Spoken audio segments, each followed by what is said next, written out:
Yeah, good evening, everyone. Thank you for joining tonight's revision class on the MIAD 805, which is on the Middle East.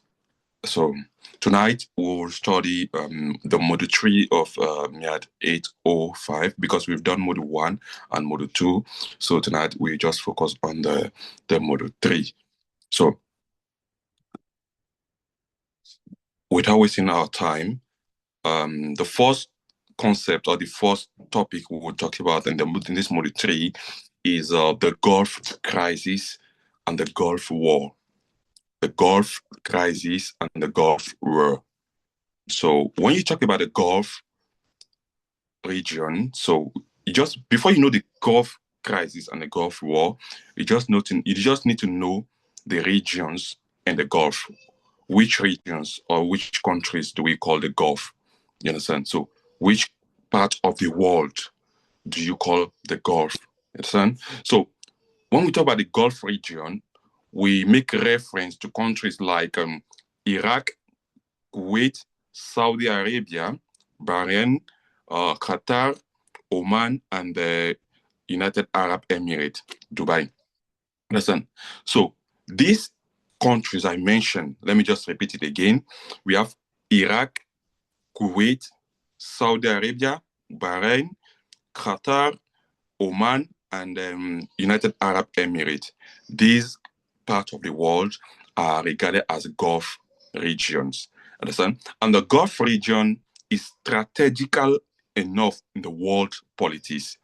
So that is why most time you see that there is always crisis in this part of the world. So, but why is the Gulf region significant in the world politics? Why is it significant in the world politics? The first reason why the Gulf region is significant to the world politics is because of the first reason is the world largest oil reserve is in that area. The world largest oil reserve is in that area. So when you have oil, oil is a tradable product.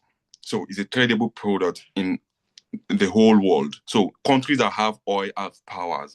So having the largest reserve in that part of the world make it very, very important in world politics. So all world power are very interested in that part of the world. You understand? So the second reason why the Gulf region is very significant or important in the world politics is because there are a lot of maritime checkpoints there. Understand? There are a lot of maritime checkpoints in that part of the world. So, like we have the strength of Hormuz. So, maritime checkpoint means that a zone whereby, see, when you take your load from Europe, you can easily pass through that part of the world to go to Asia. You understand? If you can recollect in Module 1, where we discussed about the war between Egypt and Israel, we talk about Egypt blocked the Suez the Canal checkpoint, preventing Israel to move its commodities. Understand? So the same thing applicable to this. There are a lot of maritime checkpoints there that facilitate trade route between Asia, the Gulf region, and Africa and Europe, rather, and Europe. So, because of a lot of this maritime checkpoint, it makes it strategic in transactional business among world powers, among countries. You get that's the second one. The second one, the third reason why the Gulf region is very, very important in the world politics is that the increased influence of world power, the increased influence of world power, like external power, such as the UK, the US, and later Iran. So UK and US have been very influential in this area. Understand? And if they are very influential in this area, it's just to maintain peace and order at the same time because of the oil reserve in that area. You get why the fourth reason why it is very, very important, like the reason why it is very, very important is because of the historical tension among the monarchies in the Gulf area. Understand? There have been tension between Iraq and Iran and other countries in that region. So, for this four reasons, it is very important as you students of international affairs, you should understand why we need to study this because it also shaped how international laws are made. You get? So this region is frequently been the site of proxy war. There have been war.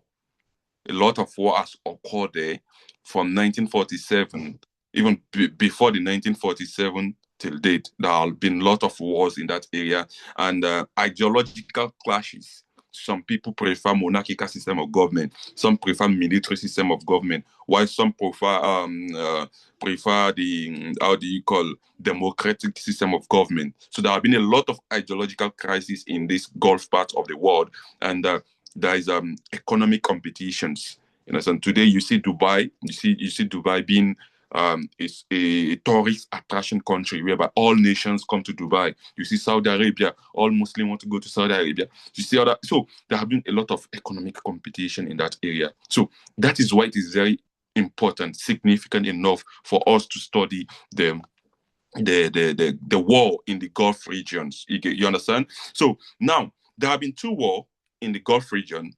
So the first war in the Gulf region, it was between 1990 to 1991.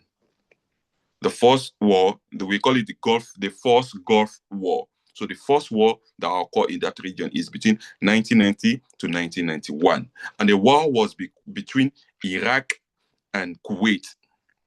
So the first war in the Gulf region was between Iraq and Kuwait. Understand? So when you want to study war or you want to study clashes or crises, you need to know the causes, or the causes, the outcome, and all the consequences. So let's look at the causes of the war between Iraq and Kuwait. Understand? So you just have to know that was Iraq invaded Kuwait. Understand? Iraq invaded Kuwait for their own personal motive, which they explained to us. But some, how do you call it? Some professionals say that was not enough reason for them to invade the sovereignty of Kuwait. You understand? So one of the reasons why Iraq invaded Kuwait is an economic crisis. Understand? There was economic crisis after Iran and Iraq war of 1980 and 1988. There was economic crisis between this country, between Iraq and Iran. So there was crisis. So today, leaving Iraq heavily, how do you call, into debt. So Iraq was seriously into debt. So that was one of the reasons. There was serious debt on Iraq. So then, who can tell me who was the president of Iraq by that period? The president of Iraq when they invaded Kuwait. Who was the president of Iraq by that period? Saddam Hussein. Saddam Hussein, thank you very much. Saddam Hussein was the president of Iraq. So that in that period, they were seriously indebted due to economic crisis. That was the first reason why they invaded Kuwait. Why the second reason why they invaded Kuwait is because Iraq accused Kuwait of slant drilling of its oil reserve or oil field. So it means that Iraq believed that Kuwait has been slant drilling oil, like taking oil from its field. Understand? This kind of clashes happen between Nigeria and Cameroon in the Bakassi Peninsula. So Nigerian believe that it owes the Bakassi Peninsula, while Cameroon also believe that it owes it. So as Nigerian drilling its oil, Cameroon drilling oil, it become clashes. Same thing applicable then. So Iraq was accusing Kuwait that they were slant drilling into its Rumalia, we call the area Rumalia Field Oil Reserve, or oil area or oil field. So it's like stealing from me. So Iran just accused Kuwait that Kuwait is stealing its oil in its oil field. So it's a big accusation, as we know that oil is a tradable asset, is a tradable product. So if you are stealing from me, I believe that you don't want me to eat. And you should know that Iraq was in debt. And the only commodity, the only product that can make them pay part of the debt is the oil.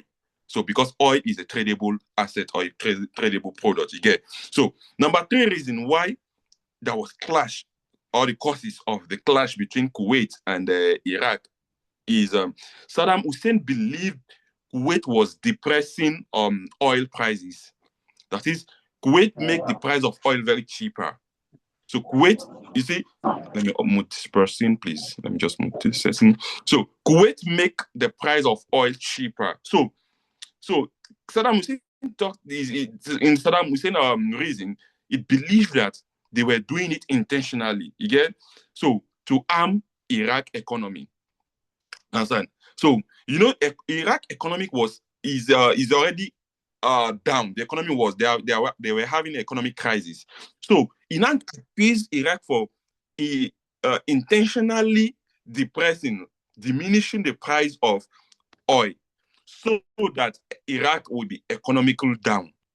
You understand? So this is one of the third reason. Why the fourth reason why Iraq invaded Kuwait is that Saddam Hussein complained that he claimed that Kuwait belonged to Iraq historically.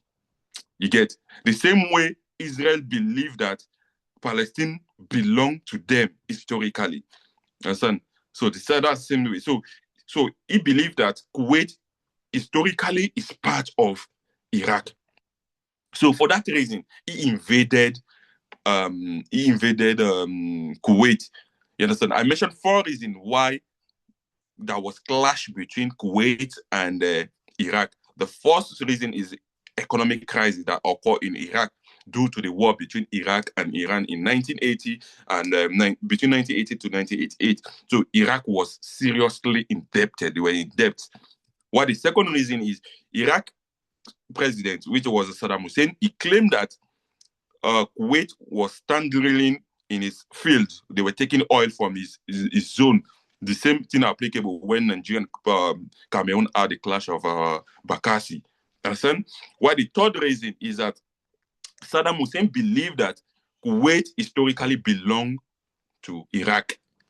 And the fourth reason is Saddam Hussein believed that Kuwait was intentionally depressing the price of oil so as to affect Iraq. You understand?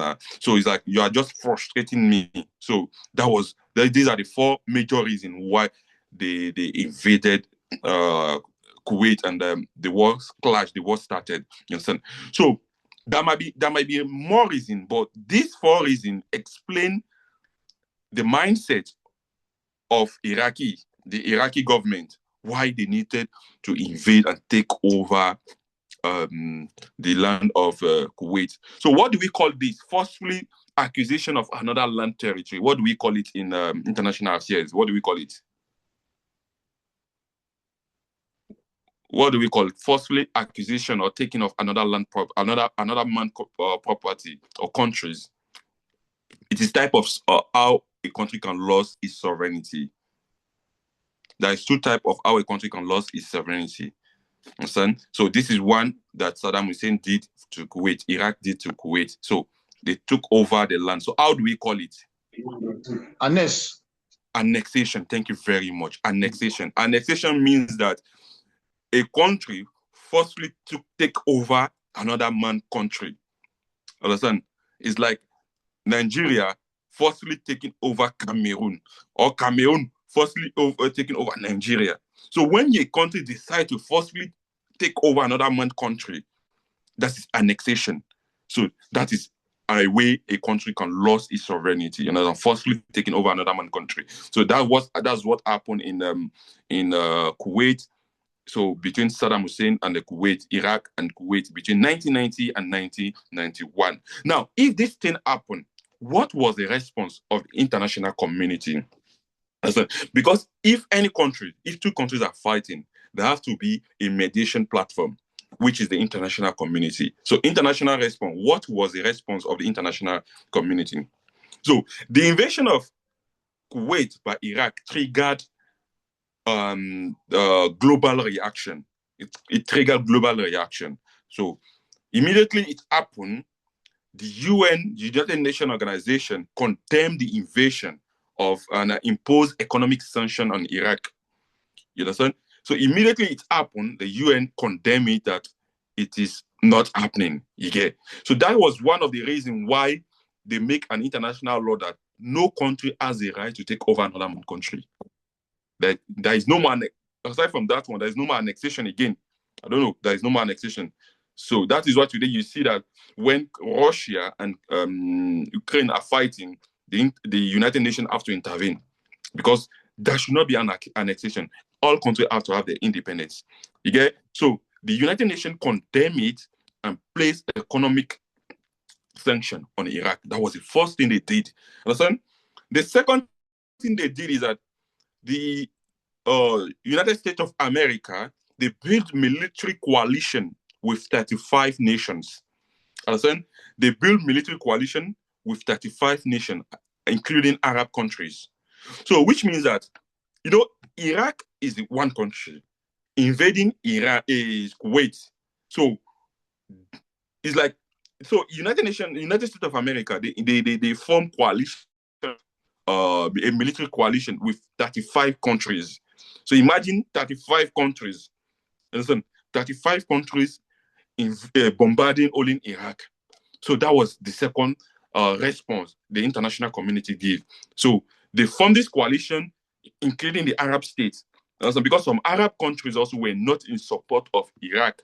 So they have to form coalition that let us fight Iraq to liberate Kuwait. Because if Saddam Hussein took over Kuwait, there's going to be an assurance that he's going to take over another country in that Gulf region. So what they did is they formed this coalition of 35 nations to attack Iraq in Kuwait. You get? So the third response from the international community is that they created what we call Operations Desert Storm. Understand? The Operation Desert Storm was in 1991. Understand? So the main mission, the main motive of Operation Desert Storm was to forcefully remove Iraqi forces from Kuwait. Understand? So they intended to remove Iraqi forces from Kuwait because they believe that there should not be an annexation. No country has the power or the sole power to take over another country. So in 6 weeks only, they chased out all the Iraqi forces from from Kuwait territory. You understand? So, we've talked about the background. Which countries we call the Gulf regions? We talk about the causes of the Gulf crisis, the first Gulf War. Understand? The first Gulf crisis. We talk about the causes, and we now talk about the response of the international community. You get? But after the response, there should be consequences.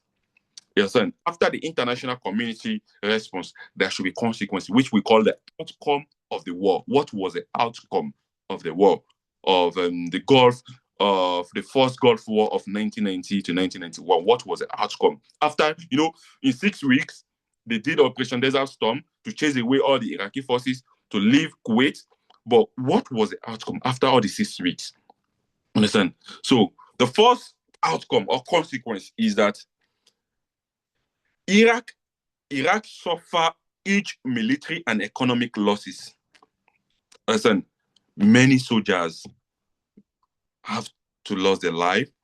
Listen, and economically, Iraq was down. Before the war, Iraq was having economic crisis, and after the war, it increased again. The economic crisis in Iraq increases again. So the second outcome of the war is that there was harsh United Nations sanction on Iraq, deepening humanitarian suffering in Iraq. There was sanction. They put harsh humanitarian sanction on them. Understand? It make Iraq very weak. So if all nations don't want to give you support again, imagine all the United Nations countries, they don't want to give you support. You are on your own. You need to believe that no country can live in isolation. So far as you cannot live in isolation and no other country want to do business with you, you will suffer. There is no way. There is no way you can survive alone. So there was harsh United Nations sanction that deepened humanitarian sufferings in Iraq. Understand? That was the second outcome of the Gulf, the first Gulf War or the first Gulf crisis. The third outcome of the first Gulf crisis is that Iraq power in regional politics was declining. It declined sharply. You understand? Now, we know Saddam Hussein is very powerful, fearless. You understand? But immediately he was defeated in Kuwait, his power, other Gulf countries, other Gulf nations, they are not seeing him as a powerful again because Operation Storm the Desert of 1991 humiliated him. They humiliated his force because Saddam Hussein believed that he's powerful, that no nation can overpower him. But in 6 weeks, he was overpowered. So it Thank you. Thank you. So he was overpowered in 6 weeks. So this make the power of Iraq in the regional politics to decline. It's like Nigeria now. Let's say Nigeria is having crisis, for instance. Now, let's imagine that Nigeria is having crisis, and we all know that Nigeria is called a giant of Africa, and all of a sudden, Nigeria was defeated. You know that automatically the title giant of Africa will be removed from Nigeria. The same thing happened here. So Iraq was seeing itself as a giant in the Gulf region. Saddam Hussein was seeing himself as a giant in the Gulf region. But because he was defeated in just 6 weeks, it makes his power to be diminishing. That the Iraq is a small country, so other nation was not viewing Iraq as that big country. You understand? So the fourth outcome or consequences of the Gulf crisis, the first Gulf crisis, is that a permanent U.S. military presence was established in that zone. Before the war, there was no permanent U.S. military base. But because of the war, United States of America created its military base in that area, including Saudi Arabia and the other part of the Gulf. You understand? So up to date, they have some military base in that area up to date. You get?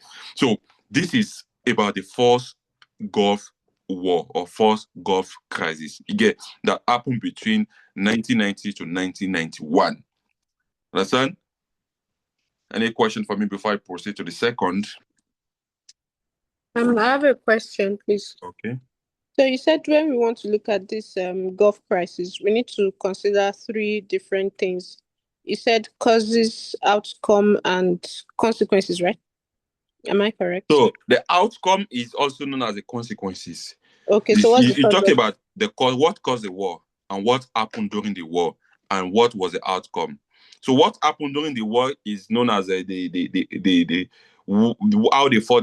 war was coordinated or was fought between the main actors and the international community, the international response. Okay, so if you were to list the 3 things to consider now, what would they be? We've already talked about the causes. We're talking about the international response, and we're talking about outcome consequences. Okay. So that would be causes, response, or reaction, and then outcome or consequence. Yeah. All right. Yeah. Thank you. So any other question before I proceed? Okay, we proceed now. The second Gulf War. That's a Gulf, Gulf. The second Gulf War, Gulf. So the second Gulf War was in 2003. Understand? 2003. The second Gulf War was between the United States of America and Iraq. Understand? We call it the U.S. invasion of Iraq war. The United States of America invasion of Iraq. This time around, it's not Iraq invading Kuwait. It is United States invading Iraq. You know, they've already established, because of the first war, they've already established their military base in major parts of the Gulf. So now, in 2003, they invaded Iraq. Understand? So the causes why they invaded Iraq. You understand? According to the United States of America, understand? They justify that the 2003 invasion in Iraq was on 2 motion. That means that there was 2 reasons why they invaded Iraq. Understand? The first reason is they believe that Iraq possessed weapon of mass destruction, which we call WMD, weapons of mass destructions. United States of America believe that Iraq as a country have a weapon of mass destruction. Listen, it's like you beating a child today, and the child now grow up, maybe in the next 10 years, the child has the power to retaliate. So they were sensing that Iraq was building this weapon of mass destruction. That was one of the reasons why the United States of America invaded Iraq. First reason, you get? The second reason why they invaded Iraq is that they believe that Iraq supported terrorist groups such as Al-Qaeda. We all know the history of Al-Qaeda. You can, in social media, you just see them. They just say, Allah Akbar, kill people with no reason. So they believe that Iraq supporting a terrorist group called Al-Qaeda. These two reasons was the basis of why United States of America invaded Iraq. Understand? But both reasons was later discredited. Understand? Both reasons were later discredited, making this war very controversial. That United Nations of America has another motive, because the two reasons they mentioned that Iraq is doing, Iraq was not doing those things. Iraq was not having a weapon of mass destruction, and they were not supporting Al-Qaeda. Understand? So international community later discovered that all these things they were lying. So it makes this war very controversial. Understand? Now let's talk about invasion now. The invasion of the war, how the invasion happened. Understand? The US and the United Nations, they launched a rapid military campaign against Iraq. Understand? Because they were believing that since Iraq was humiliated in the first war, the second war maybe they were preparing to retaliate. So in order not for them to retaliate, they have to curb them. So the US and the UK, they collide together to launch a rapid military campaign against Iraq. Understand? So number two, Saddam Hussein government collapsed within weeks.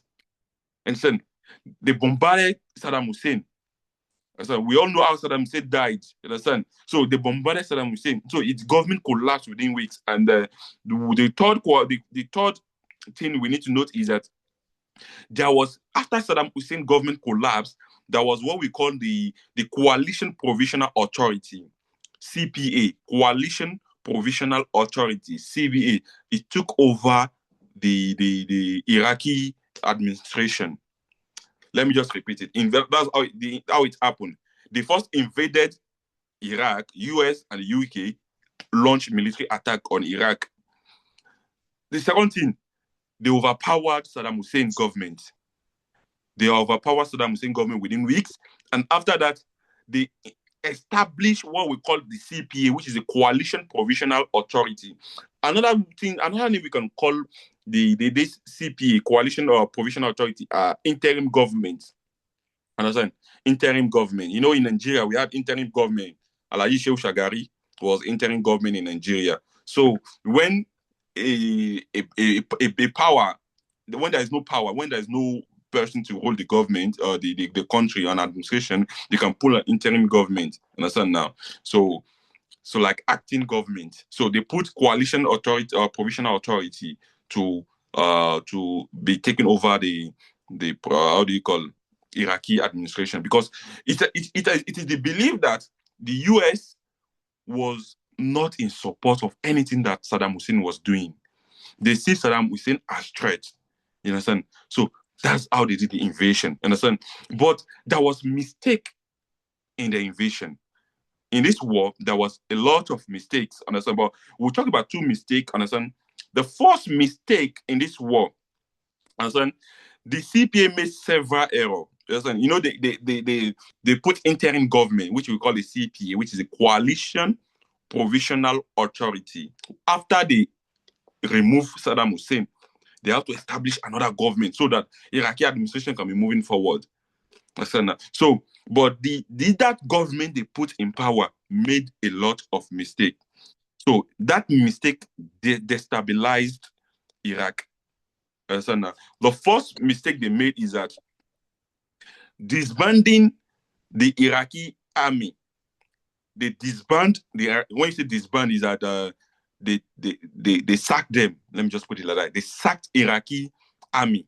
Understand? Leaving 4,000 unemployed.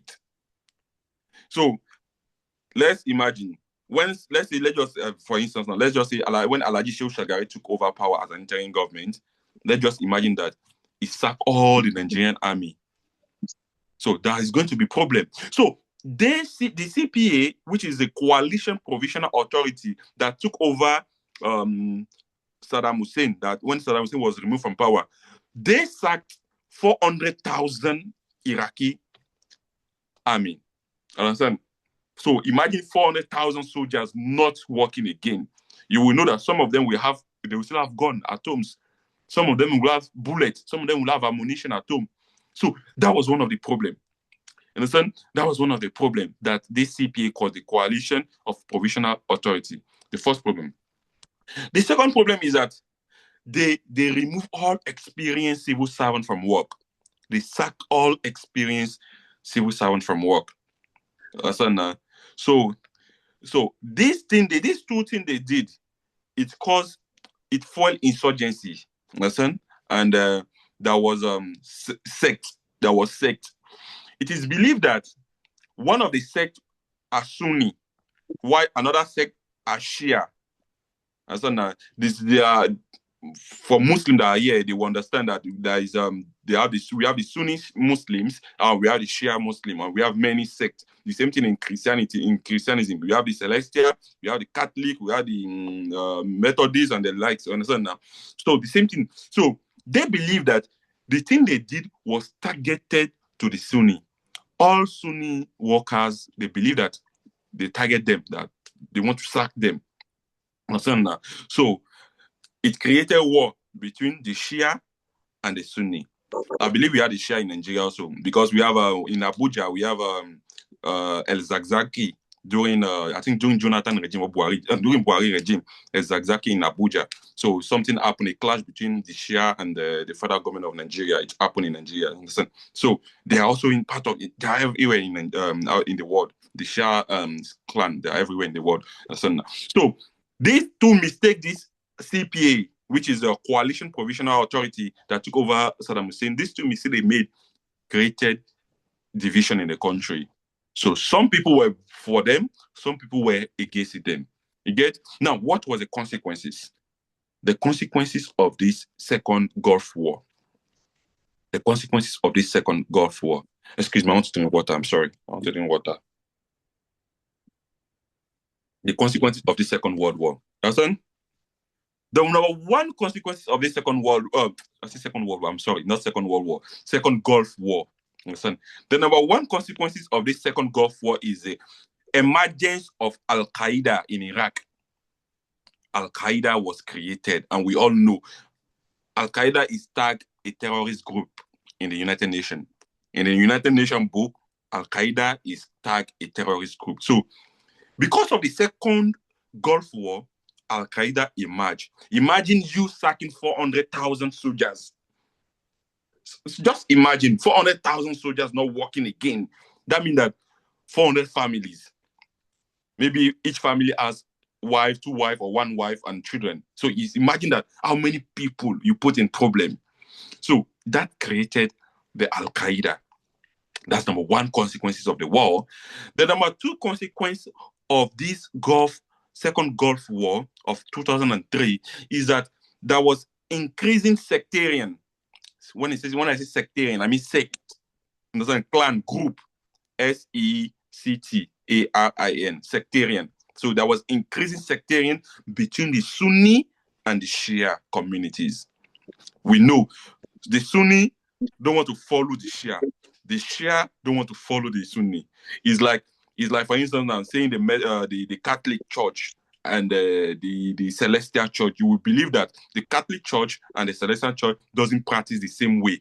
Although they believe that they worship the same God, but they don't practice the same way. The same thing applicable in Islam also. The Sunni and the Shia, they believe that they practice the same thing, but they don't. In reality, they don't do the same thing. So there was sect in Iraq. So one part of Iraq were supporting the Shia, while another part of Iraq was supporting the Sunni. So there was two communities. So imagine automatically when there is two sects in a country, there's going to be problem. will be attacking each other. You understand? So just imagine Nigeria like this. Nigeria is not divided. Let's imagine that Nigeria is divided into two countries, into two sects or into community. One sect supporting Tinubu with all the chairs, another sect against Tinubu with all its chairs. You will know that there is going to be a problem. You understand? So this was one of the consequences of this second Gulf War in Iraq. You understand? The third consequences of this second Gulf War in Iraq was a loss of state control. Understand? There was a loss of state control in Iraq, which created what we know as the ISIS, the ISIS. Understand? ISIS. We'll study that one later in tonight's class. Understand? So the CPA that took over Saddam Hussein, they lost control of the state. They were imposed on the Iraqis, people in Iraq. They were imposed on the Iraqis to take over Saddam Hussein and the Iraqi administration. But they failed. Because they failed, they lost total control of the state. Al-Qaeda was created. The country was divided into two sects, the Sunni sect and the Shia sect. And there was, there was total loss of the state, the country. They lost power. Although they were in power, but they were not having the power to control everybody. You understand? The fourth consequences of this of the crisis is that the United States of America occupation led. So the United States of America, they were the one invading them. So they stayed in that region for too long, causing instability. They cause instability in that region. Some people might be arguing that why is it that all these Muslim countries, they're having only problem. And so the problem was brought to them, so they will have problem. So when the problem is brought to them, the problem will continue until those people that brought the problem leave. So the United States of America stayed there for a long time, which caused a lot of instability. You understand now? There is no way United States of America will come to your country and you will enjoy. Let's just call it spade a spade. I said, even though they want to protect you, support you, but at the same time, you will also pay with your blood and your sweat. So these are the four consequences of the second Gulf War of 2003. Am I communicating, please? I'm tasty. Please, any question before I proceed? Any question before I proceed, please? Can I proceed? Yes, please. Thank you very much. So we've talked about the first Gulf War or crisis, and we'll talk about the second Gulf crisis. Before I proceed, understand, anyone should just come and explain to me what I explained in first Gulf crisis before I proceed. Now, you two should just teach me now. Anyone should volunteer. What happened in the first Gulf crisis? Anyone should volunteer to talk. You can read your notes. That's not a problem. Just read something. Just say something. Anything is acceptable here.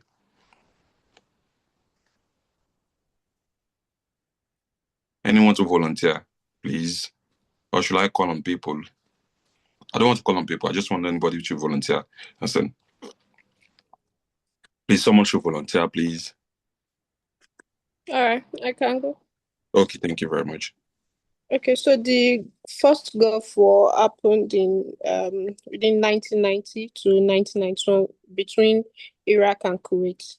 So we talked about the causes, the reaction, and then the consequences of the clash. So the causes, there were about 4 causes. So we have the economic crisis, which is the fact that Iraq was in debt. They were in economic debt.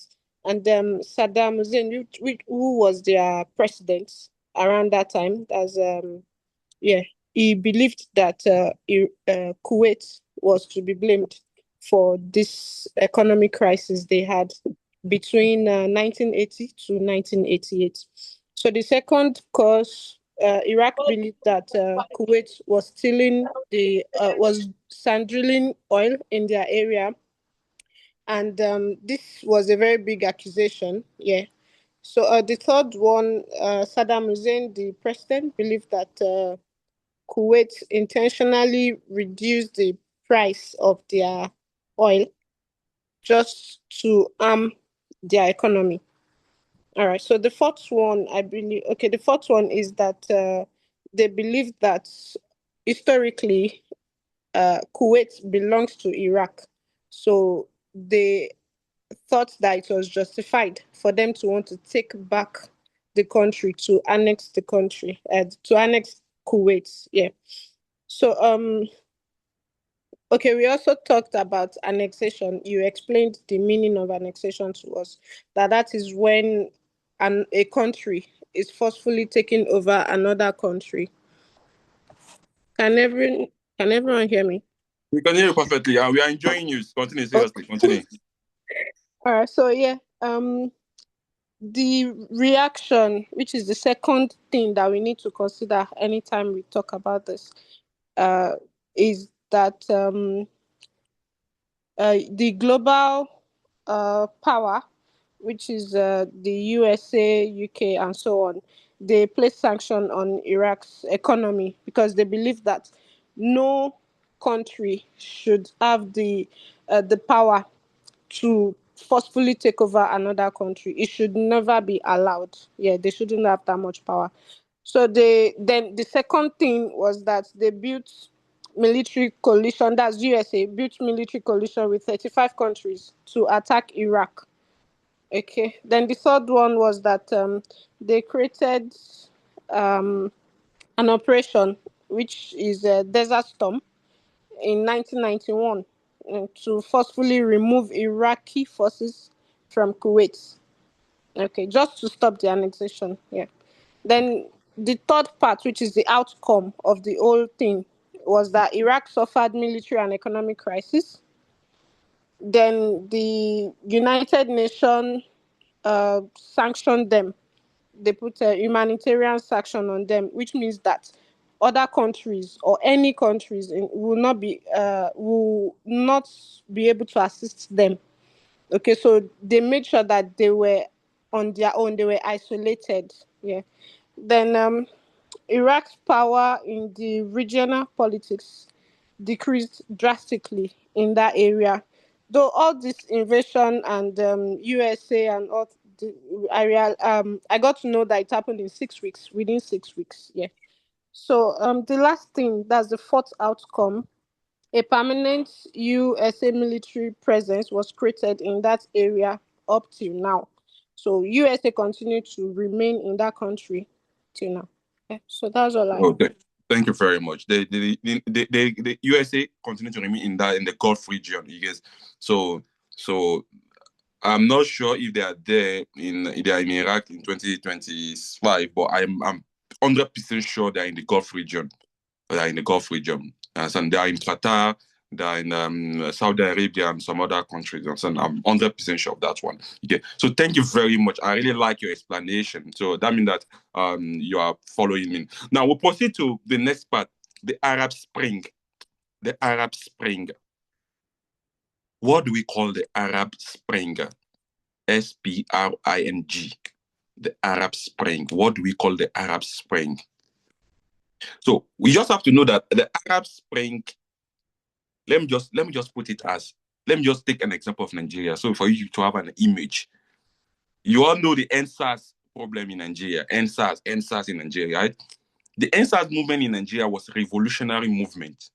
Listen, if it was continuing, they would have overpowered the federal government of Nigeria. But because the federal government of Nigeria actively played sweet action, that's why it was not continue. It did not continue. But just imagining the NSAS movement as a revolution to change bad government, understand? To change police brutality, to create employment because there was unemployment. Understand? There was inequality. So the same thing we call the Arab Spring. You understand? The Arab Spring was a revolutionary wave. Understand? It was a revolutionary wave of uprisings that swept across Arab states. And it begins in December 2010. You understand? It begins in December 2010. So the Arab Spring, as I was saying, is just a revolution. It's not about one country. It's about all the Arab countries they wanted change. And it started somewhere. Understand that? That Arab Spring, that revolution started somewhere. And from that one place it started, it ignites other places also. Understand? Now, what is the structural causes of Arab Spring? What was the basis? What causes the Arab Spring revolution? The number one causes of Arab Spring revolution is the authoritarian regime and suppression of political formation of freedom. You all know that in the Arab world, they don't practice democracy. They want authoritarian system of government. The authoritarian system of government is side by side with military system of government. Or let me just put it is not military in essence, but it's believed that there should be one leader, a supreme leader that will be leading the country. They will not be doing election. So because the Arab world, they believe in authoritarian system of government, and there was how do you call, no room was given to political freedom. No political party was given freedom to exercise. That was one of the reasons. And these people were seeing what is happening in the world. They wanted political freedom. They wanted political party to be created. You get? And you know, when political party is created, there's going to be election. And when there's election, they are going to overthrow the president or people leading them. So they don't want authoritarian system of government. That's the first thing that caused the Arab Spring. The second reason that caused the Arab Spring is economic inequality and widespread poverty and inflation. There was widespread poverty and inflation and economic inequality. You know, in the Middle East, they had a lot of war. And a lot of war, talking about the war between Israel and Palestine, Israel and Kuwait, sorry, Israel and Egypt, Lebanon, Syria, Libya, and all these countries. So there was serious economic crisis there, and there was poverty and inflation in that.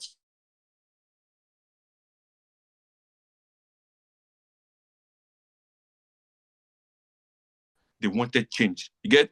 The third causes of the Arab Spring is youth unemployment. You all do remember doing NSAS. A lot of youth were saying that they were unemployed, no job, no. The same thing happening here also. Youth unemployment. Up to 25% of agile Arab youth were unemployed.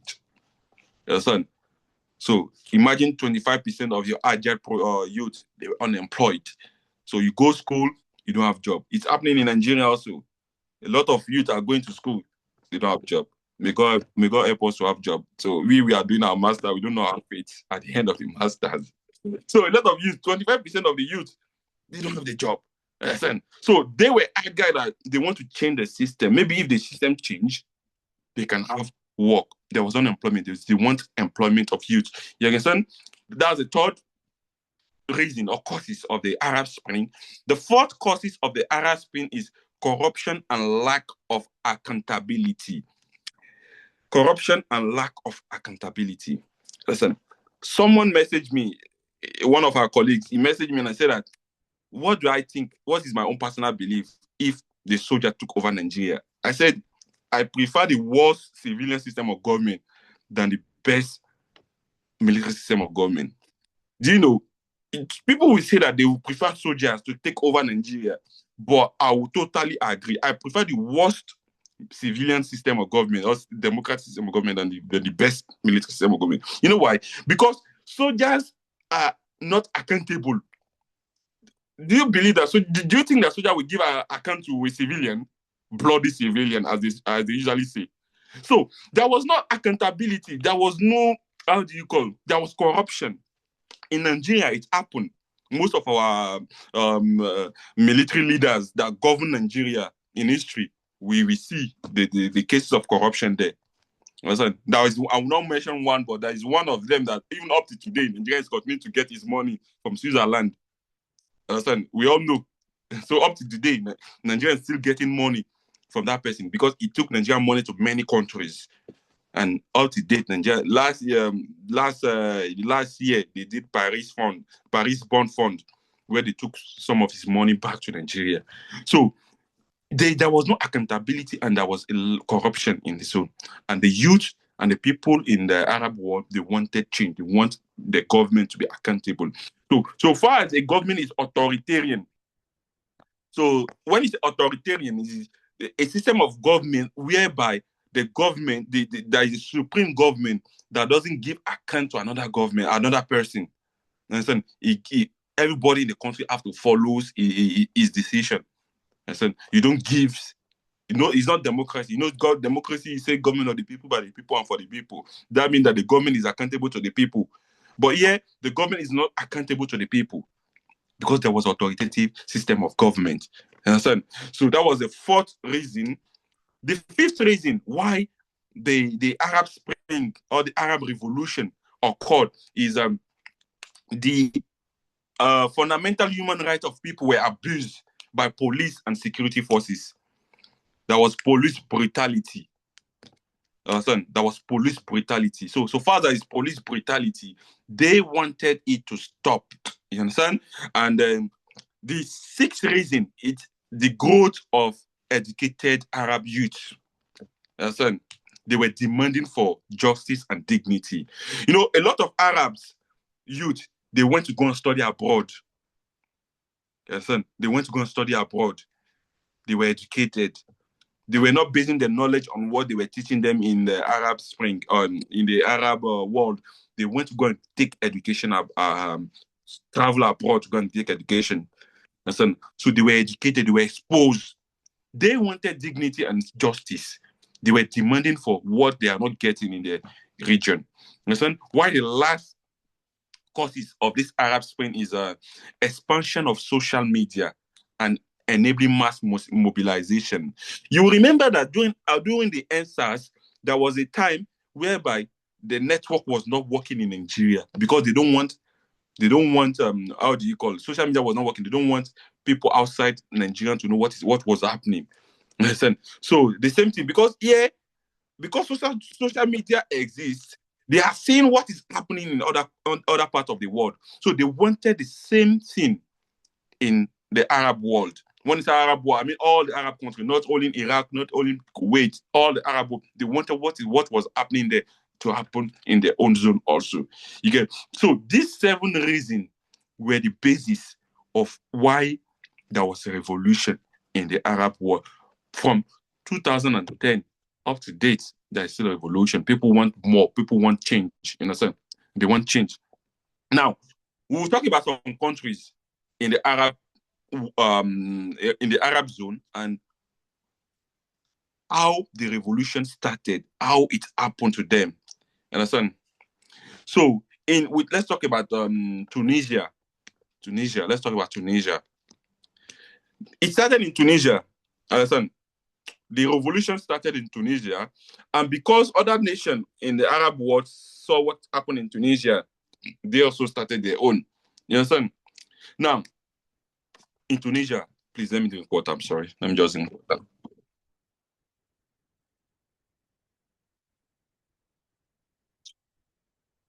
Now, in Tunisia, how the process started. It is believed that the process started after a young guy. His name was Mohammed Bouazizi. Mohammed Bouazizi. So they believe that it started because of this young guy. Understand? He was a street vendor. Understand?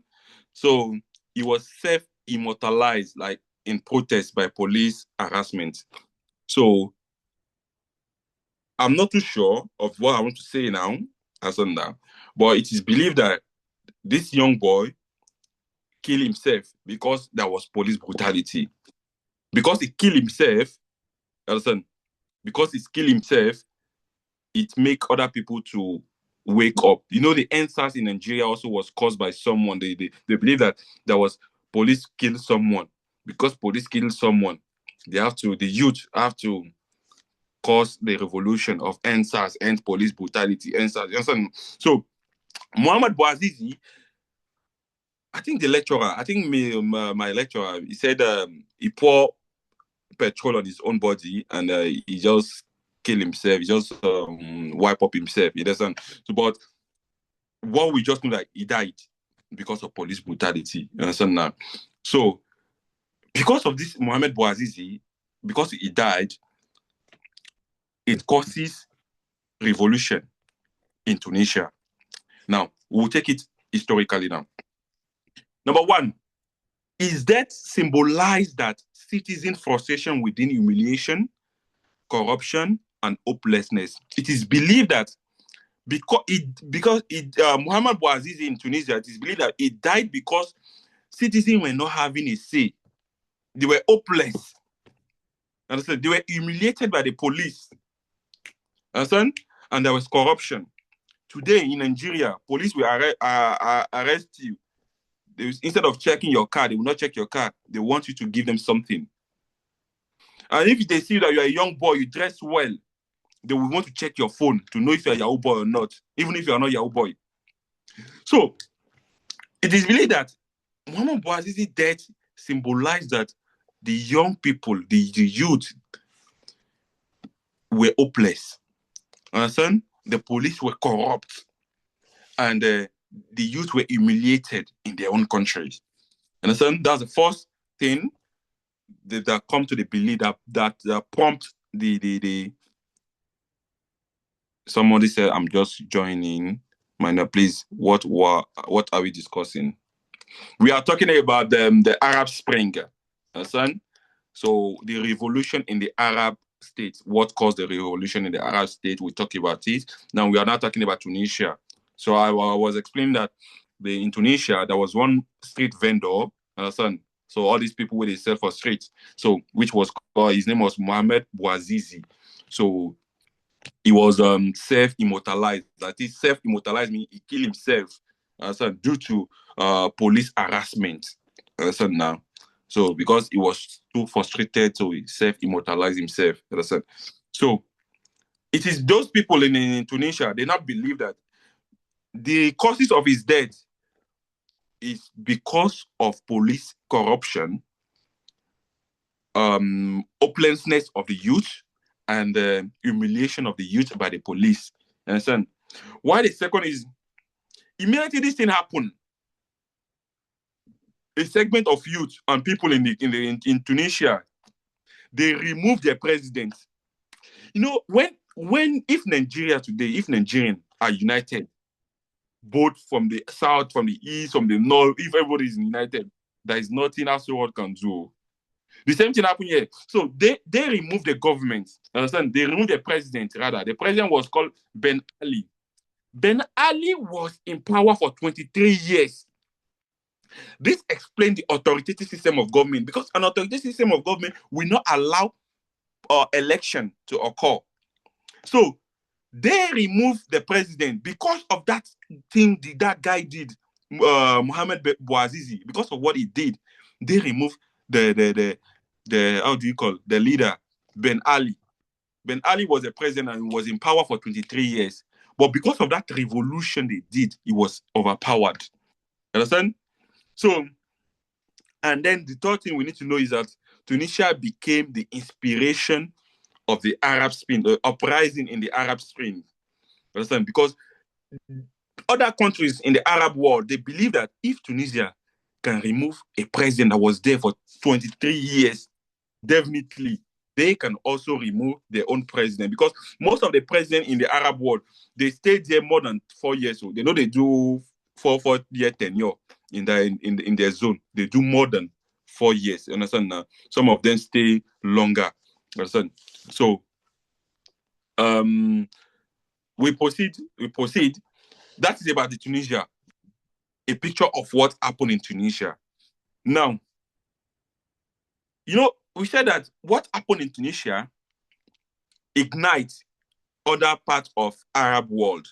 So it pushed other countries in the Arab world to also demand accountability from the government. Again, now the spread of the Arab Spring. Let's talk about Egypt now.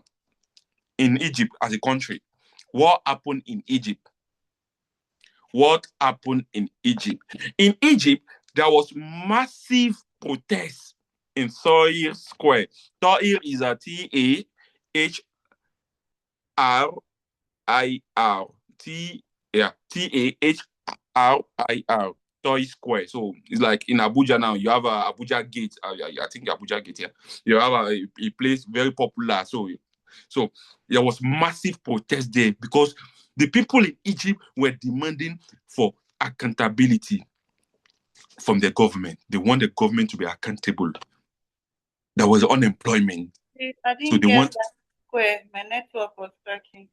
So I said in Egypt. So because the war that happened, the revolution that happened in Tunisia, it pushed Egypt to also start their own revolution.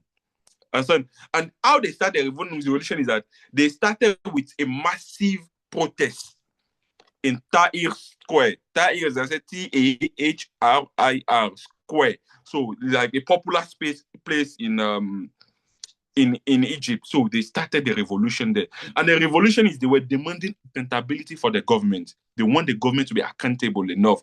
You understand? That was the first thing that happened in Egypt. Now, after that one, the second thing that happened in Egypt is that there was long-time ruler, the president, the leaders in Egypt, understand? So his name is Hosni Mubarak. That's Hosni, Hosni, Mubarak. So the leader, Hosni Mubarak, was also removed. You know, in Tunisia, Ben Ali that stayed for 23 years was removed. In Egypt, the leader also that stayed for too long, he was also removed from power. Understand? And after that one, they now established a civilian government.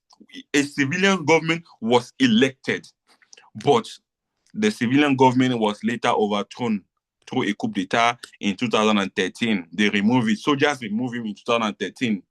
You understand? But at least the revolution did something. The revolution they did remove a long-term serving president from power, which was Hosni Mubarak. Am I communicating? Yes. Thank you very much. Now let's talk about Libya now. You know, we talk about Tunisia, we talk about Egypt. Now we want to talk about Libya because when we talk about Arab Spring, it's not about one Arab country, it's about all the Arab countries. Understand? But we'll talk about some of them. You get now Libya. We all know President Muammar Gaddafi. We all know him. So we know how Gaddafi was powerful, yes? So, but due to the Arab Spring, there was something they call anti-Gaddafi movement. Anti-Gaddafi movement. You know, in Tunisia, they removed Ben Ali, that was the president. In Egypt, they removed Hosni Mubarak. In Libya, they wanted to remove Gaddafi also. So there was anti-Gaddafi uprising broke out in Libya. You understand? So people were just demanding for justice they were demanding accountability from Gaddafi. From what we know is that Gaddafi was, and he still remains the best president in Libya, best leader in Libya up to date, because Libyans were not paying hospital bill then, they were not paying school fees, there was many things that was free. There was many things that was free for them, but since the death of Gaddafi, up to date, Libya has suffered. You understand? Now, after the anti-Gaddafi movement was created, NATO intervened militarily. Because as they were intervening, they were demanding for Gaddafi to be removed from power. Gaddafi also was retaliating with arms. Understand now? If you want to protest, he will retaliate with his soldiers. You get so, but this made NATO to intervene militarily. And who can tell me the full meaning of NATO? NATO. Full meaning of NATO, NATO. Who can tell me the full meaning of NATO? Am I here? Okay. NATO is a North Atlantic. North Atlantic, sorry. Can I go on? Yeah, you can go on. North Atlantic Treaty Organization. Thank you very much. So North Atlantic Treaty Organization, they are like the UN, they are like all these international organizations. So they intervene militarily in how do you call in Libya. You can understand? So Gaddafi was immediately overthrown and killed. If not that NATO intervened, Gaddafi would not have, they would not have captured Gaddafi. And the reason why they intervene is because they see Gaddafi also as a threat. Because Gaddafi was trying to be the most powerful in that region also. Understand? So eventually they captured Gaddafi. He was overthrown. They killed Gaddafi. We know how we know what happened. We know what happened. Understand? They attached Gaddafi to, after they captured him, they attached him to how do you call, to a car, to a moving car, and the car was just roaming about. So it was a bit sad, but it happened. Understand? So Libya now descend into multi-faction civil war. Up to today, Libya is not in peace. Libya is not in peace up to today. You understand now? So up to today. Last month, there was clash in Libya. There was clash in Libya because the son of Gaddafi want to be a leader, also want to be president. You understand that? Some people support his arrival, like he's coming out, while some people against it. There was clash in Libya. You understand? So, and before the Gaddafi died, he mentioned that you are fighting me because of people you don't know. Understand that? And truly, they don't know the NATO, they know Gaddafi, but they are fighting him because of these people. And he said they are going to suffer for it. Up to date in Libya, they are suffering. Understand now? So it is believed that there is no stable government in Libya, even though they have their own government, but it's not working. If you have people in Libya doing servants, Shagala, all these servants in Shagala, all these servants in Libya, they will tell you that even their boss have gone. Almost everybody have gone in Libya. Because you can be attacked at any time. So it's better you prepare yourself. Now. So, and as you see in Libya, there is modern slavery in Libya. They still sell people out, like they sell people as commodity in Libya. There is modern slavery in Libya. So, which was one of the things that Gaddafi wanted to prevent. But unfortunately, they killed Muammar Gaddafi.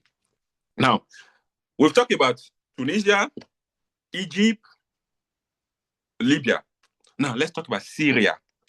It's another country in the Arab world, Syria. Syria is another country there. So, Syria. So, in Syria, there were peaceful protests. Understand? There were peaceful protests in Syria, but the peaceful protest they did was met with violence. Understand? It happened in Nigeria during NSAS. Understand? So in NSAS was firstly a peaceful protest until they off the lights. We don't know, up to today, we don't know who asked them to off the light.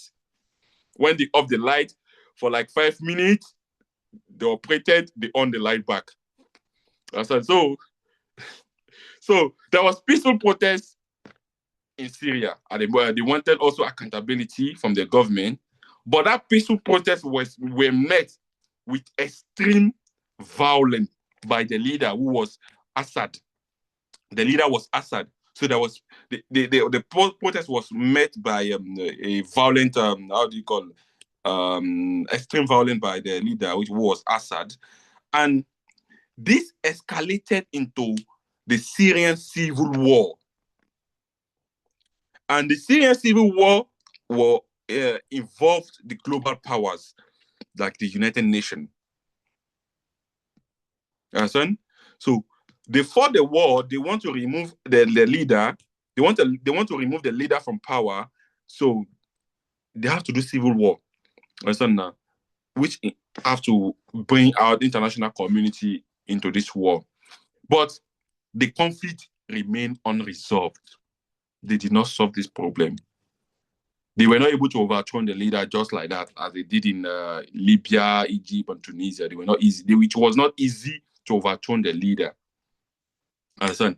So this is just, you can just read about it, but they did not mention more thing about it in our handout. So that's why on the Syria. So you just have to know that they did a protest, but the protest was met with extreme violence by the leader, who was known as Assad regime. So it was met by extreme violence, and later on, the extreme violence also escalated to a stage that they have to do civil war.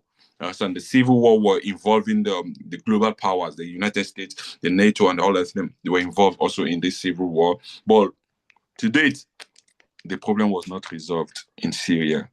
Like they were not able to overpower the leader just like that. Now we talk about Yemen now. Yemen. So I'm just talking about the countries they mentioned in our handout. So I will not talk about those they did not mention in our handout. You understand now? Yemen. Yemen is another country in the Arab world, and what happened is. So what happened in Yemen? Let me just move. So what happened in Yemen is that you see, there was protest in Yemen that led to political fragmentation. There was different sects in Yemen. You understand? So there was the segment that supported the government. Understand? And there is another segment that supported the Houthi rebels. Houthi is Houthi, and rebel. I don't know, rebels, rebel. How do you call it? Rebel. Understand? Yeah, rebels. Is it rebels or rebel? My French, I'm just putting French there, but it's rebels. Understand? So the one segment was supporting the Yemen government. Another segment was supporting the Houthi rebels. Understand? And another segment was also supporting the external force. Understand? So the external force is the USA, the UN, the NATO. Understand?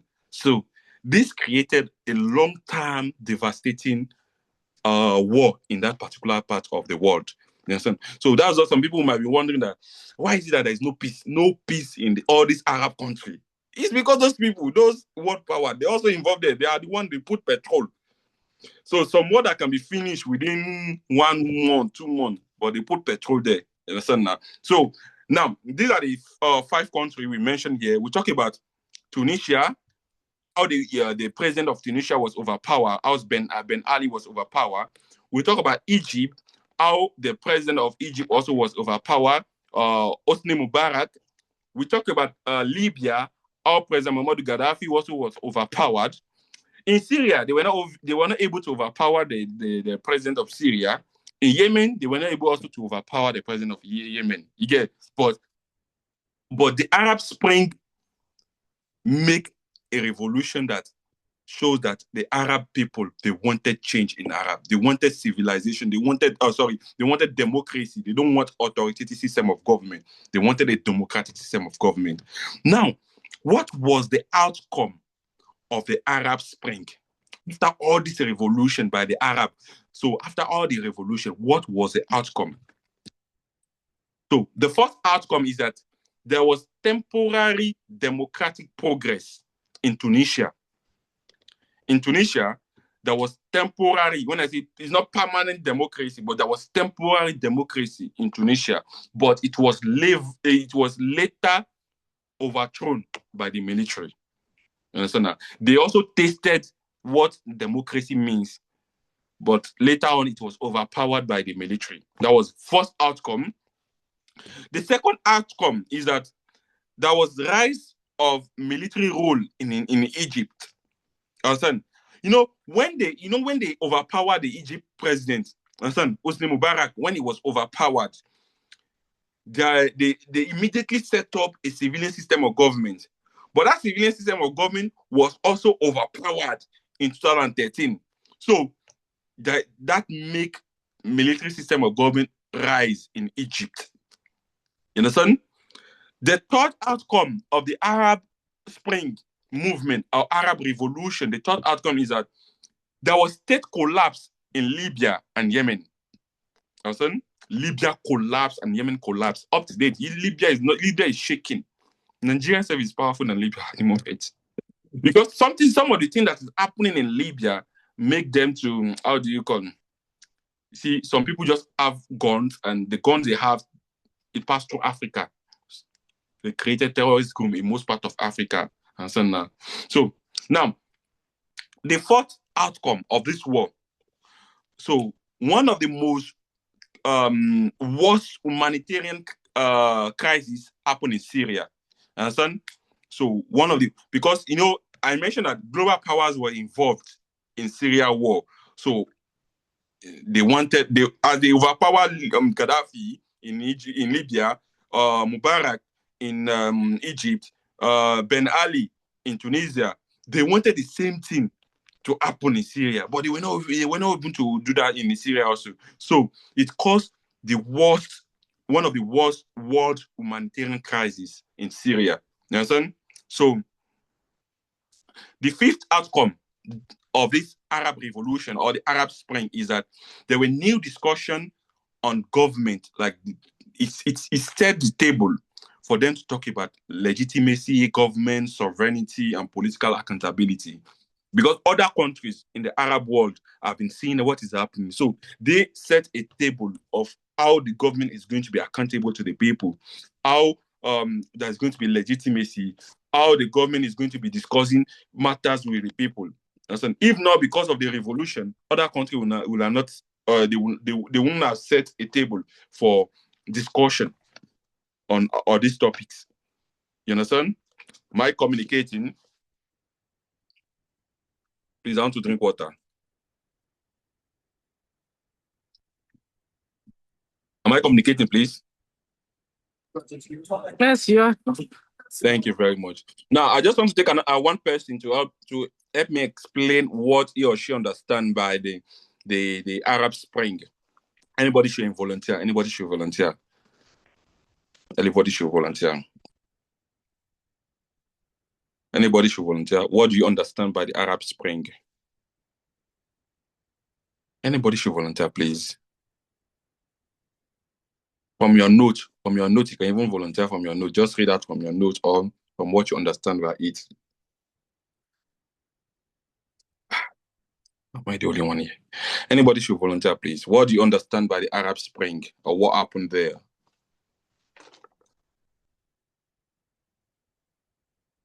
Nobody. Okay. Because of the way you are saying nobody now. Okay, so good evening, Abdul. Yeah, So good that I will evening. not follow your hand. Let me say something. Let me say something about it. Okay. Okay, so the Arab Spring is a protest. Is a protest by Arab nations because they wanted accountability. They wanted unemployment because there were unemployment in their nations. There were economic crises. The government was authoritarian, so they wanted change. They were tired of the whole process that was going on, the youth unemployment. There was poverty everywhere, so they wanted change. So there was a protest. So there were many nations. So it started with Tunisia in 2010.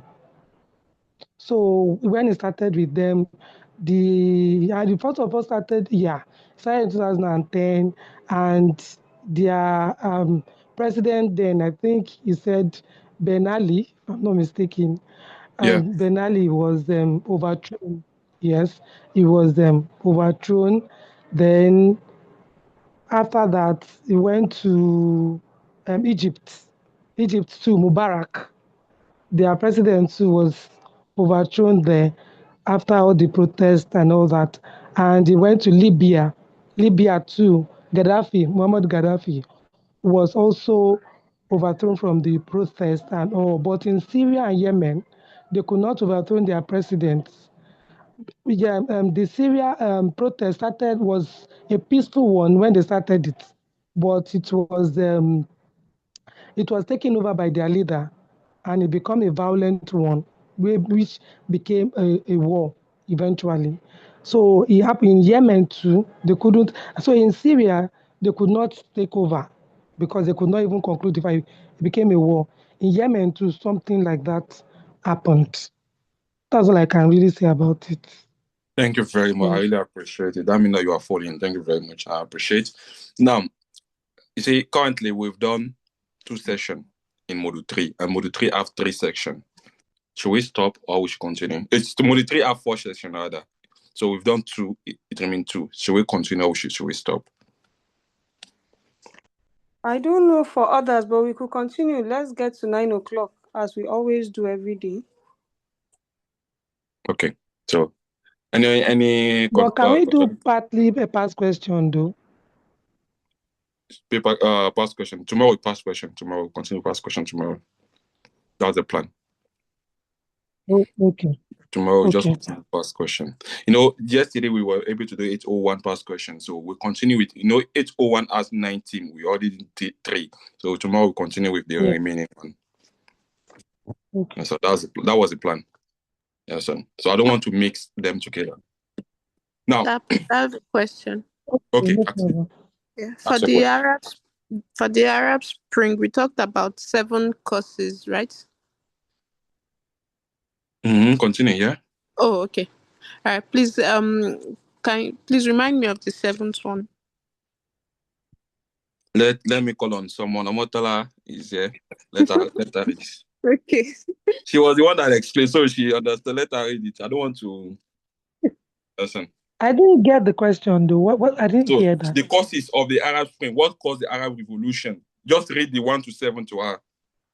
I didn't Just write because of everything. time, it's just the 7th one I need. I'm good on the It's other the 6. seventh one 7th one. she's requesting The for. expansion of the social media. Expansion of social media.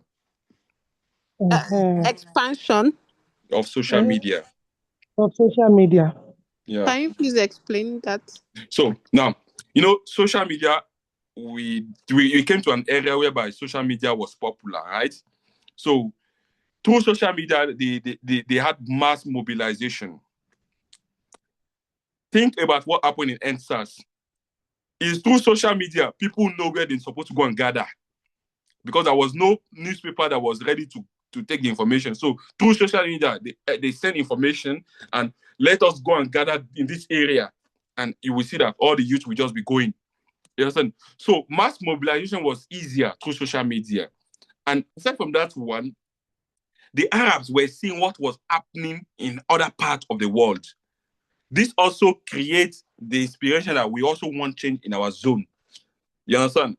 So social media play a role of mobilization and also igniting the spirit of revolution in the Arab world. Okay, I get that. Thank you so much. You're welcome. Now, let's move to the third section, section 3 of module 3. Section 3 of module 3 is Islamic State of Iraq and Syria. Islamic State of Iraq and Syria. That's ISIS, Islamic State of Syria, of Iraq and Syria. ISIS. So, you have to know that ISIS represents one of the most violent and well-coordinated extremist movements in modern history. They remain one of the most violent and well-coordinated extremist movement in modern history. You just have to know that. Now, let's talk about the origin. What was the origin of this Islamic State of Iraq and Syria? What was the origin? Listen. So, the origin of the ISIS is that ISIS evolved from Al-Qaeda. We've talked about Al-Qaeda. That Al-Qaeda was created in Iraq. Understand? So it evolved from Al-Qaeda. Understand now? Under a leader, and the leader was called Abu Musad. Abu Abu. Abu Musad. Musad is M-U-S-A-B. Abu Musad al-Zawqawi. Al-Zawqawi. Al is Al. A-L is Al. Zawqawi. Zawqawi is Z-A-R-Q-W-I.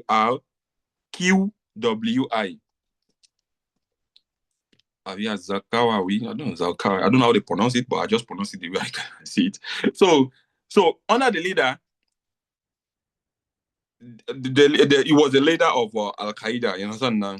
So they are the one that propel, or the one that have that idea of Islamic State of Iraq and Syria. You understand? So the key factors in the origin, the key factors you have to know in the origin is that number one factor is the collapse of Iraqi state institution after 2003.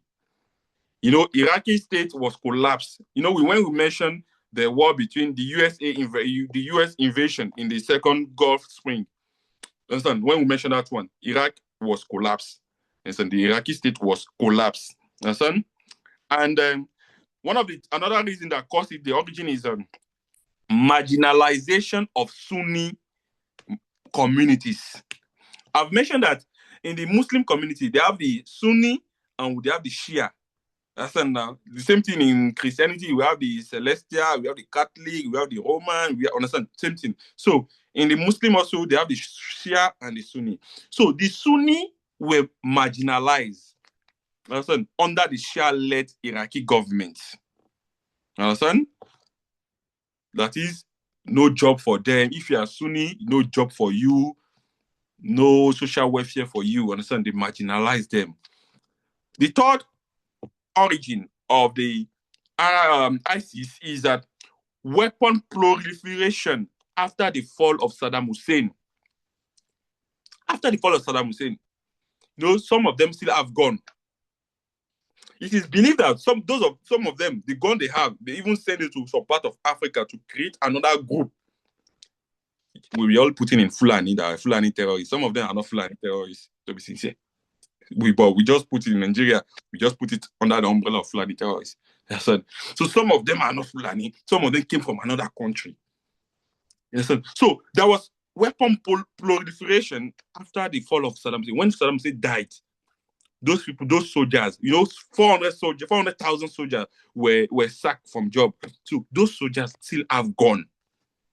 The gun they have, they were not having job. They sacked them. So let's use the gun we have, the ammunition we have to get something for us. You get? So they were having that belief. So weapon proliferation after the death of Saddam Hussein. And the fourth reason that caused the ISIS movement or the Islamic State of Arab and Iraq and Syria is Syrian civil war. Syrian civil war, providing a safe and having recruitment of network. You know, in Syria, during the Arab Spring, we mentioned that in Syria, when they were doing all these protests, they were not able to overpower the government, but there was civil war. So that civil war made Iraq to get some network, some people like, come on, join us. Let us fight together. Let us fight this government together. So you understand? So the Syrian government, you understand? The Iraqi leaders, the Al-Qaeda leaders, they recruited some people, another network from Syria because of the civil war that was happening in Syria. Understand? In the civil war that happened in Syria, some of them have gun, some of them have ammunition, and they are neighbors. They are not far from each other. So since they are not far from each other, they recruited some people from there also. That is why they call it the Islamic State of Iraq and Syria. I mean, some people from Syria also was part of it. Some people from Iraq also were part of it. You understand? Now, this war, it was between 2013 to 2015. You understand? It was between 2013 to 2015. Now, the rise to power. Let's talk about the rise to power. The rise to power in this war. So, ISIS, which is an Islamic State of Iraq and Syria, they capitalized on chaos in both Iraq and Syria. They capitalized on chaos, which means that they know that there was problem. Al-Qaeda know that there was problem in Syria. They know that there is problem in Iraq. So they capitalized on that problem. They took that problem and put it in the head. So you understand? Now, due to that one, they captured major cities in both countries. They captured major cities in both countries. And the Al-Qaeda under the ISIS umbrella were ruling major cities in both countries. Understand? Some of the cities are Raqqa, Mosul, and the likes. Understand? Number two, rise to power. How they gain more power, how they became more powerful. You understand? They declare caliphate. You understand? You know, no democracy. no democracy again. They now declare caliphate. You know, in Nigeria before, in the northern part of Nigeria, they were having caliphate in the northern, now Usman Danfodio caliphate and the likes. So they now declare caliphate. They declare no more democracy. Sorry. They declare caliphate. So the caliphate, they declare caliphate, and the caliphate was under Abu Bakr al-Baghdadi. That was the name of the leader, which means that, which means that, you know, they created the Islamic State of Iraq and Syria, and there had to be a president, but they don't want to call it president. They don't want to call it president. So they now declare it as a caliphate. How do I call caliphate again? Yes, like another name you can call it in the modern politics is just like president, you understand now, or leader. So they now call the leader, the name of the leader was Abu Bakr al-Baghdadi. Baghdad, we know Baghdad, where Baghdad is. Where is Baghdad in the part of the world? Can anyone tell me where is Baghdad? Where is Baghdad in the world? In the Middle East? Yeah, where in the Middle East? Where is Baghdad? Baghadi, Baghdad. I think India. India, no India. No India. I think Iraq, right? Should be It's Iraq. in Iraq. Iraq is in Iraq. Baghdad is in Iraq. So they now name the leader. The leader that will be ruling on the ISIS, which is the Islamic State of Iraq and Israel. What did I say? Israel, Syria. The name of the leader was Abu Bakr al-Baghdadi. So that was the name of the council democracy system of government, the council military. They just bring it as a caliphate. The Khalifa Abu Bakr al-Baghdadi. Now, after that one, they control the oil field. Banks, they control all the oil in these two countries. Banks, trading routes, all the channel where business is done, they control them. And finance, they control them. Understand? So the ISIS were controlling all this zone. They control oil, bank, finance, and all trading routes. You understand? Now, after that one, they became notorious for extreme violence and public execution. I don't know whether you've watched it on social media, online, on news, whereby you will see that some people will just own gun. They will put someone will just kneel down. They will close his eyes. You will just say, bah, they will just kill the person. I don't know whether you've seen it on live stream. They will just put them, they will just tie their hand. They will tie their hand and close their eyes. Some of them, they will not close their eyes. They will just shoot them and post it on social media. There was public execution. Understand? There was public execution, and they became very notorious, extremely violent.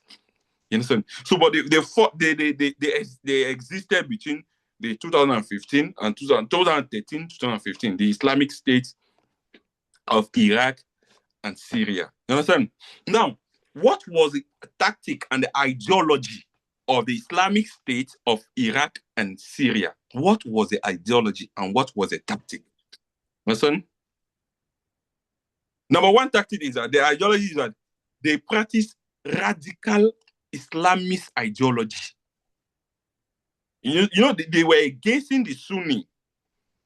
Although they are Muslim, but they were against the Sunni. It's like Celestial Church. You know, Celestial now, they will not wear shoe. But the Catholic, they will wear shoe. So everyone with his own belief. We are not condemning any belief. So, but this ISIS, their own ideology was extreme, radical Islamic ideology.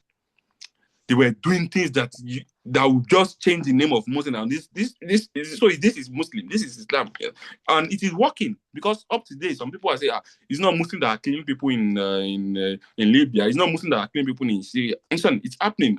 So the radical Islamic ideology, that was what these people were practicing. The Al Qaeda and the ISIS were practicing. Number two, military strategy. They were having the weapon. You know, after the fall of Saddam Hussein, they were having all these big weapons. They were having all this weapon, military strategy. They were strategic enough. Understand? and a sophisticated media operation. They knew how to use the media for propaganda. Between that 2013 and 2015, you will see a lot of videos online. Lot of videos. You say, Allah, whoa.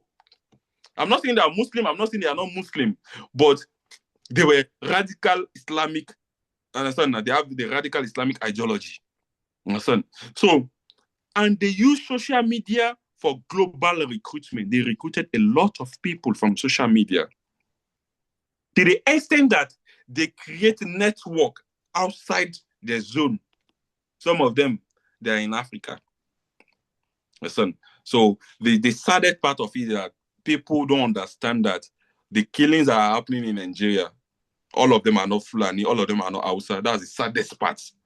So some of them are outside, they come from outside Nigeria. That's the saddest part, but people don't want to talk about, but they just place it on Fulani outside, which is total, me as a person, I totally disagree. Because if you study international politics to a stage, you understand that they are playing with Nigerian politics a lot. The world power, they are playing with us a lot. Listen, so, but some people are wise enough to understand. Some people are wise enough to understand that this thing is happening. That is happening in Nigeria. They are recruited people from outside Nigeria to cause chaos in Nigeria. Why will you think that when Trump said that they want to come and invade Nigeria with military power, what happened after? 2 weeks after, you were seeing crises both in South, both in North, every part of Nigeria. There were crises. Why? Why not before Trump said that statement? So we just understand that there is recruitment of people to call chaos in a part of in part of Nigeria. So the same thing applicable to during the ISIS crisis. So during the ISIS, there was recruitment. They used social media to recruit people in major part of the world to come and fight with them. You understand?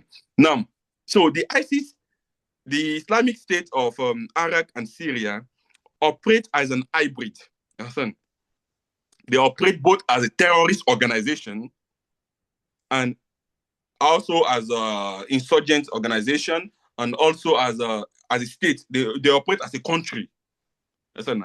Like they are not country, they are not terrorists. But in the United Nations organization book, they are known as terrorists.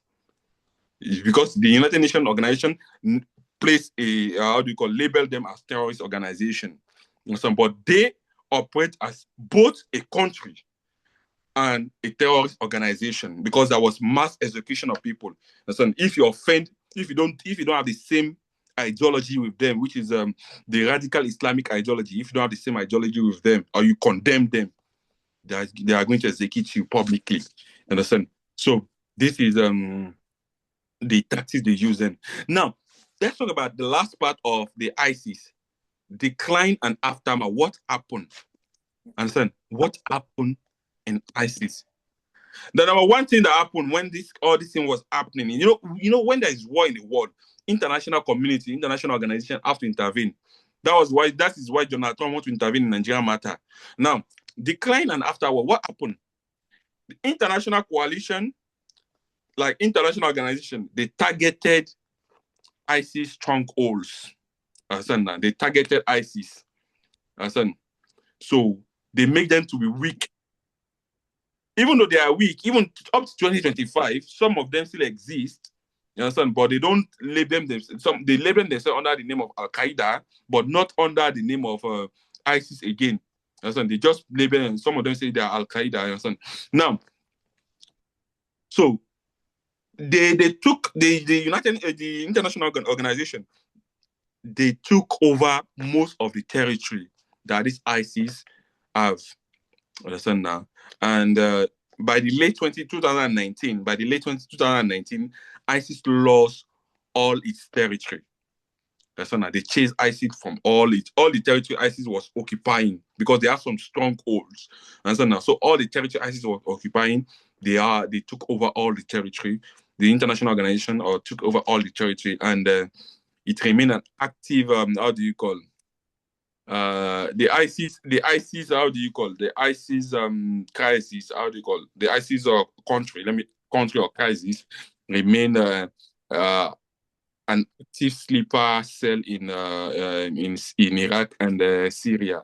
So it is still in the brain of these people that the Al-Qaeda, that they are still the one ruling that part of the world, both Iraq and Syria. It's still with them that they still hold them. Although they don't have a territory, they don't have the flag as a portray that they are the Islamic State of Iraq and Syria, but because they've taken all the territory from them, but they still believe that the Al-Qaeda still believe that they are still in power. But it is believed also in the international community that by the late 2019, no country is controlled by the ISIS or the Al-Qaeda. Okay, this is the end of Module 3, Section 3. Any question for me before I proceed, or any observation, suggestion before I proceed?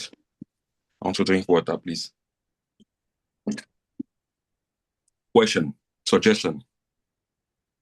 What is the time? Let me check the time.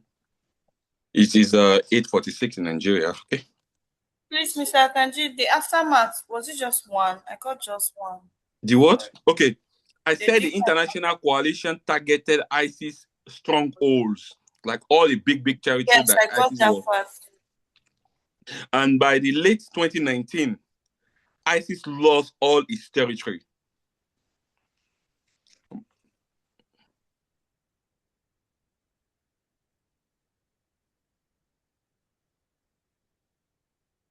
And it is believed of the Al-Qaeda that they're still in power, but although they don't hold any physical territory again.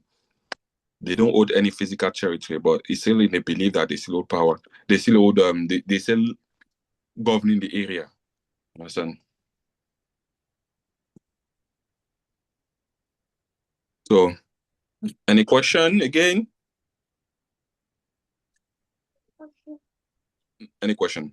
So I'll stop tonight class here. The last part of our module 3 is the Syrian war and the Kurdish question. Syria, the war another war occurred in Syria, understand? So the Syrian war and the Kurdish question. So which is the last part? I'll not talk about it. So which means I'm done with module 1, module 3, module 2, and module 3 of MIAD 805. I'm done for my own part. The last part, just go and read it. It's just one section, just like 10 pages. Go and read it yourself. And what we're doing next is we'll do revision, past question revision on 805. But tomorrow we are going to continue with past question preparation practice on the MIAD 801. So I want us to finish MIAD 801 past question before we take another course past question. So tomorrow we'll continue with that one. The same time, 8 p.m. tomorrow. Question. Before let me just pause the recording. So in case you have any questions sensitive enough, you can ask your question. Let me stop it.